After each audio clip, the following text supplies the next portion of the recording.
Guys, welcome to my channel.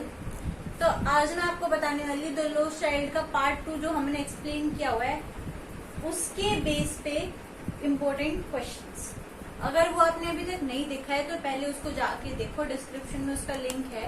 और हमारा part 1 भी है, चैप्टर पूरा मैंने पार्ट 1, पार्ट 2, पार्ट 3 ऐसे करके बनाना है। तो पार्ट 1 भी देखना पहले, उसके बाद उसके इम्पोर्टेंट क्वेश्चंस, फिर ये और फिर इसके इम्पोर्टेंट क्वेश्चंस। तो क्वेश्चन अगर आपने देखी है वीडियो तो thank you so much.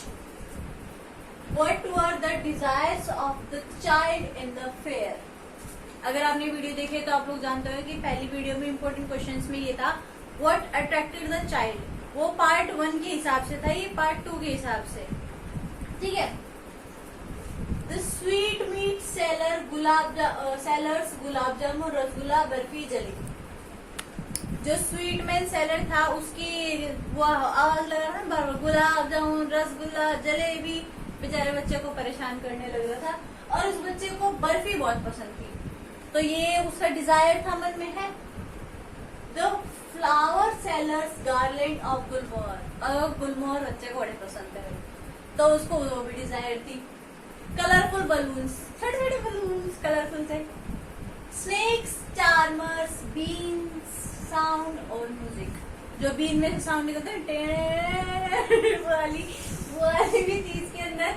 Movements of snake that was controlled by the snake charmer. जो स्नेक चार्मर था उसकी जो भी वो उससे करा रहा था ना, जब वो रिपेल कर रहा था और वो भी जो कुछ भी डांस वगैरह कर रहा था बीन पे, वो मूवमेंट्स उस स्नेक की देख के भी वो बहुत अच्छा वो अट्रैक्ट हो रहा था, उसमें वो भी डिजायर थी कि वो उसको देखे। और एक राउंड अबाउट झूला, झूले भी हो गया आप सब लोग, मैं तो एक बोल रही हूँ उसे।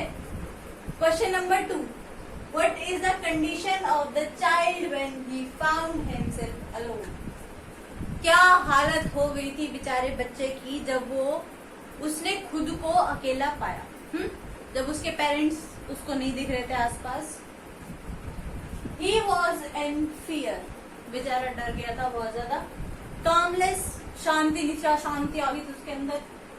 Running here and there, hither and thither in search of his parents, अपने पेरेंट्स को ढूंढता वो बेचारा भटक रहा था इधर से उधर। Confused and panic, कंफ्यूज और पैनिक का मतलब बताने जरूरत है। His yellow turban came untied and clothes become muddy, उसकी जो टर्बन पगड़ी जो उसने पहनी हुई थी येलो कलर की वो खुल गई थी और जो क्लॉथ्स से उसके वो गंदे हो गए थे बिल्कुल। He was searching them in the crowd, और जो भी क्राउड लगा हुआ था ना उसके अंदर, वो उसमें क्राउड मतलब जो भीड़ होती है उसके अंदर वो ढूंढ रहा था उसको, उनको, अपने पेरेंट्स को ढूंढ रहा था वो। क्या बोलूं मैं, बेचारे बच्चे की बहुत बुरी हालत हो गई थी। इसमें तो मेरे को बस यही दोनों क्वेश्चन लगे इम्पोर्टेंट पार्ट 2 में। एक क्वेश्चन और बन सकता है इसके अंदर, मैं वो जो थर्ड पार्ट करेंगे ना तब उसको बता दूं, क्योंकि वो अभी इसके अंदर मुझे नहीं लगता कि इस वाले में आ जाएगा। और हाँ, मैं आपको एक इम्पोर्टेंट बात बताने वाली हूँ, एक जो ये क्वेश्चन नंबर 1 है और पार्ट 1 का क्वेश्चन नंबर 1, दोनों का आंसर अगर आपके पेपर में ये आ जाता है कि व्हाट अट्रैक्टेड द चाइल्ड या फिर what were the desires of the child, तो इसके अंदर आप दोनों अलग अलग करके नहीं लिखोगे, या फिर आप कंफ्यूज मत हो ना कि मैंने तो पार्ट 1 के हिसाब से लिखना है कि पार्ट 2 के हिसाब से लिखना है। मैंने ये दोनों क्वेश्चंस अलग अलग इसीलिए बताए थे क्योंकि अगर मैं ये एक बहुत बड़ा पैराग्राफ यहाँ लिख दूं तो उसमें आपको सिर्फ 2-3 चीजें याद रहेंगी कि हाँ भाई इस चीज से अट्रैक्ट होता है, इस चीज से अट्रैक्ट, उसके अंदर ये डिजायर थी। लेकिन जब मैंने अलग अलग पॉइंट दिया ना उसका, तो उसमें फिर आप लोग कंफ्यूज नहीं हो गए, आपको ये पता होगा कि भाई कैसे करना है, ठीक है। उसके बाद फिर और क्या रहेगा, अगर आप थर्ड पार्ट भी देखना है तो इसके अंदर पहले तो आप मुझे ये बताओ कि आप मुझे कमेंट क्यों नहीं करते। कमेंट कर लिया करो यार, मैं बहुत मुश्किल से बहुत देखती हूँ आप लोगों की भाई कमेंट करोगे कि नहीं करोगे, लेकिन आप तो करते ही नहीं हो कमेंट। और चैनल को सब्सक्राइब करना, क्योंकि मेरे पास व्यूज तो आ जाती है लेकिन सब्सक्राइब नहीं आता है। जब तक आप मुझे सब्सक्रिप्शन नहीं करोगे तब तक आप मुझे कैसे मुझे पता लगेगा कि आप लोग मुझे प्यार कर रहे हो, ठीक है। और लाइक तो कर ही देना।